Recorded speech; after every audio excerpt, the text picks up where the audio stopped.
saw a post recently that said, "If I ever was weird to you once, just know that I'll be thinking about it every night for the next 50 years.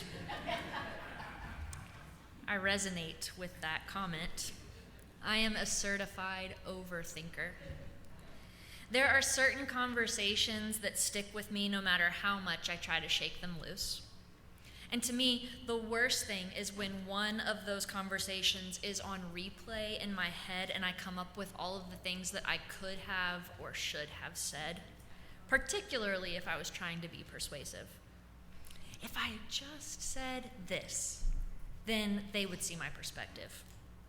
Then they would understand. Then I would have won.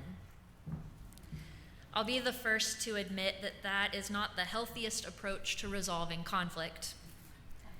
It requires intentional practice to actively listen to another person, to be more interested in understanding than being understood.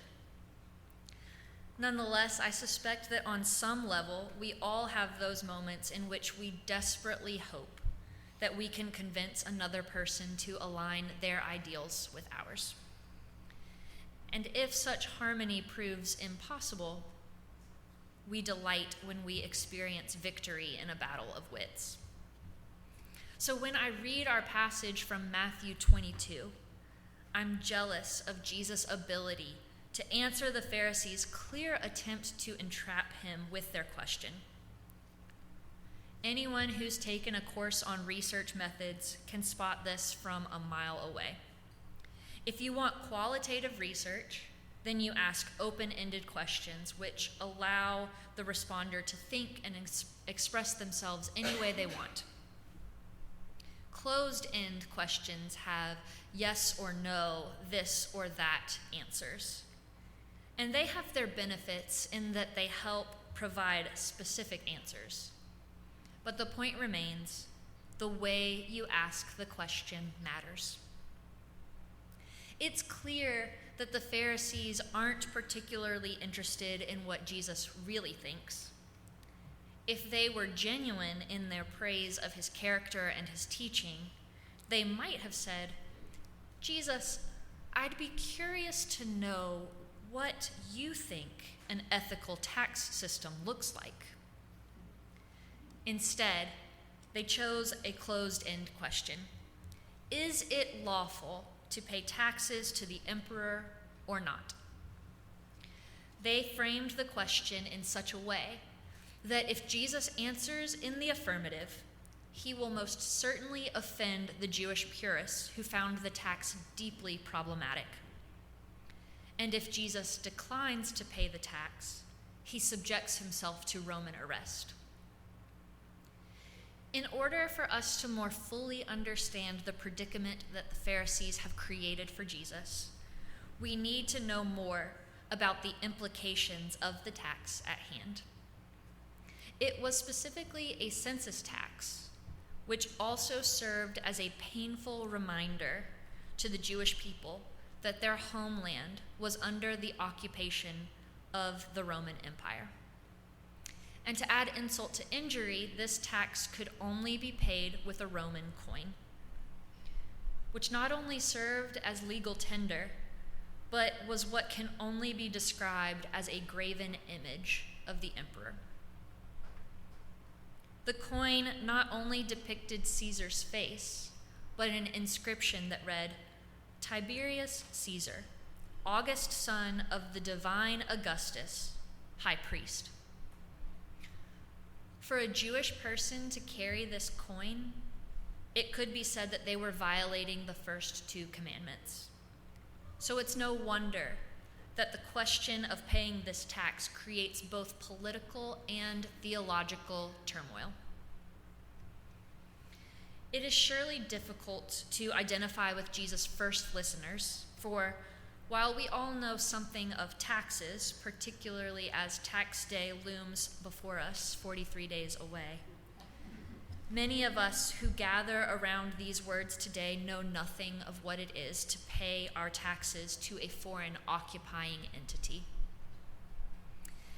This being so, While there are certainly ways in which I powerfully disagree with how that which I give to the emperor is spent, at the same time, I can see a clear connection between what comes out of my paycheck and social services in my community. Health care for those who would not be able to afford it otherwise. The salaries of the first responders who are called to keep us safe, just to name a couple. And yes, it seems that many of these things are in keeping with the collective call shared by people of faith to care for our neighbors well, and so unlike those sharing in this exchange with Jesus long ago. One could surely argue that even this, at least in part, is given to God. Even given the obvious differences between then and now, isn't it so that we all still live in a world where different entities are constantly making competing demands for our loyalties? The question still speaks: what part of me, my gifts, my resources, my time, my energy, what part do I give over, and to whom? For instance, do I pause to help the person struggling in the grocery store, or do I quickly move on because I'm in a hurry? Do I agree to serve on yet another board or committee, or do I put my energy more directly into the projects and organizations to which I'm already committed? Do I pocket the incorrect change that I receive, or do I give it back? Do I take the time to rewrite the sermon because once again the world has turned upside down and surely it is less faithful to just ignore it? Do I recycle, or do I throw away my plastic and my paper with the rest of the trash because it seems like too much of a hassle this week? Do I take the time to call my representatives to advocate for a just budget, for measures addressing climate change, for reasonable gun control? Or do I make the excuse that I'm too busy and someone else will take care of it? On and on and on the list goes. And through it all, and perhaps the answer to this question is the most telling of all, even when I'm doing right, am I doing any of it out of faithfulness or just a sense of obligation, trying to meet the expectations of others? Am I giving, remembering that it is God's church and these are God's people, all of them, wherever I encounter them? We can surely sense by now the storm clouds gathering as Jesus is confronted here by the Pharisees and the Herodians, who together are trying to trip him up. They're still trying to get at the source of his authority, trying to force him to dig his own grave. Through it all, of course, Jesus manages to stay centered and calm, all the while proving again and again that they are, in fact, asking the wrong questions altogether. Perhaps simultaneously, one of my favorite and least favorite things about Jesus is his penchant for turning a question completely on its head. If I had been in Jesus' shoes, faced with this question, I would have immediately panicked. My hands actually start to sweat when I think about it. Whenever I put myself into this story, I feel trapped. But Jesus doesn't fall for it. He moves beyond the yes or no question, which was meant to limit his options and to leverage the Pharisees' control. Instead, he says, "Show me the coin used for paying the tax." It's important here to point out that Jesus doesn't have this coin on his person. Remember that they are standing near the temple, And this coin is nothing short of a declaration of divinity of a person who is not Yahweh. So of course Jesus isn't carrying this in his pocket. But who is? The ones with the utmost concern for keeping Jewish rules, and the ones trying to trick Jesus into breaking them. Jesus doesn't have to call them out for blasphemy. They've already shown it on their own. They are the ones with the idolatrous coin on hand. They have forgotten who they are and to whom they belong. And Jesus asked them, whose portrait is this? And whose inscription?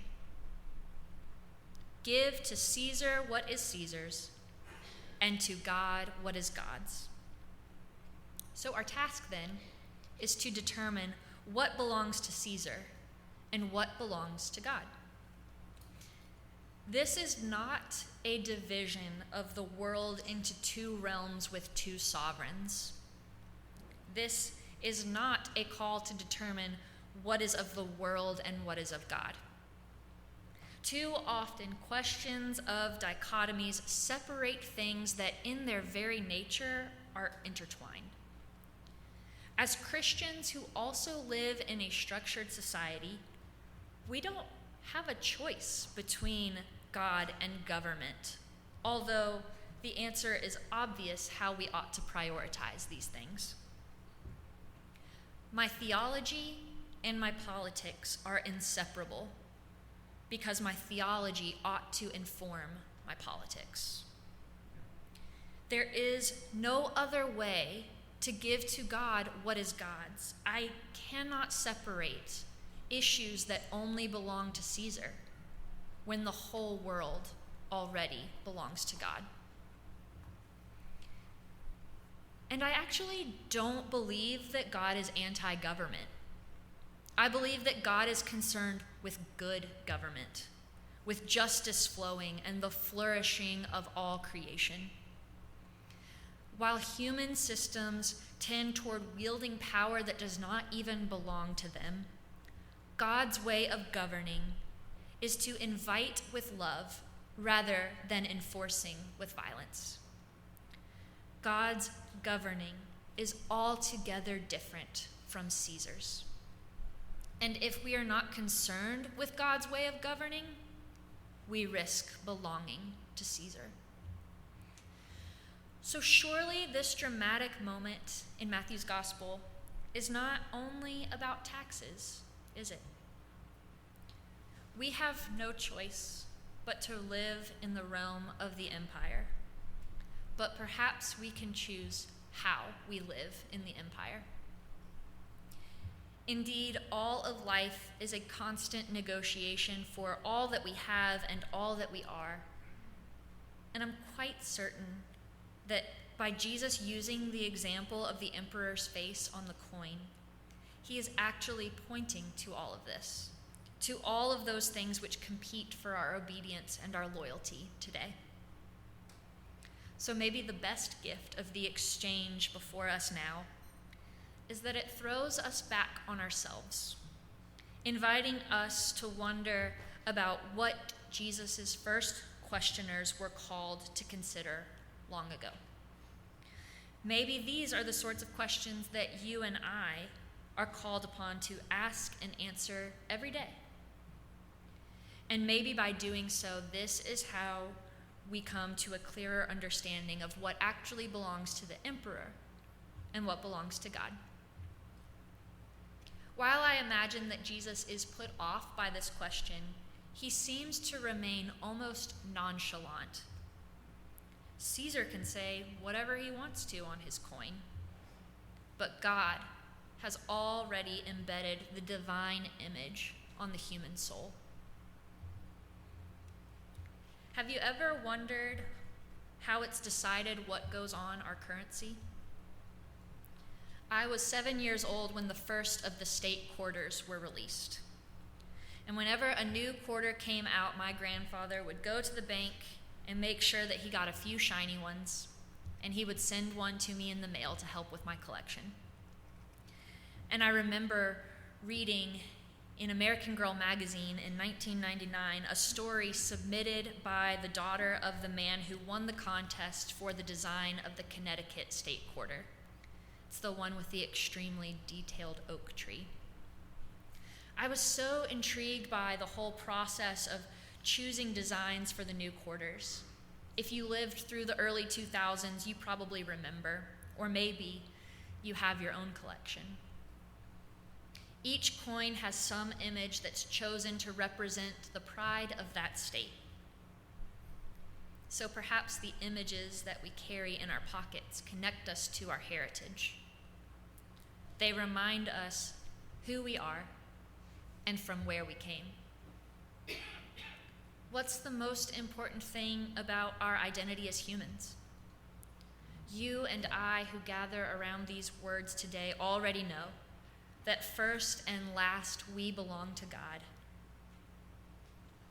For in our very, very beginnings, God's image has been imprinted upon us. And this being so, then it follows that all we are, and all that we have, and all that we hope to be, belongs to God as well. So given this, won't you wonder with me now? How does how we spend our money, our time, our energy, our resources, our gifts, reflect the truth that all of it and all of us have been imprinted with the very image of God? What would it look like to take a personal inventory of our lives? Perhaps starting with our bank accounts and our calendars. What might that reveal? What might we discover as we look over the past week or month and consider how many times our actions or lack of action was motivated by fear and not courage, by despair instead of hope? How does that reflect on the truth that all of it and all of us belong to God, that we bear God's very image? How do these same questions play out in the congregation that we call home, not only for individuals, but for all of us together? For while first and foremost we belong to God, God has also entrusted us to each other. I don't expect that we will ever get it perfectly right, which is why I am so grateful to be able to rest on the promise of grace and forgiveness. Even so, that does not mean that we are not called to struggle with these questions of value and loyalty, does it? For this, it seems to me, is what it means to seek to live a life of faith, to be striving to give back to God what already belonged to God, and day by day to work out what that means. And that means all of me. That means all of us, all the time. Amen.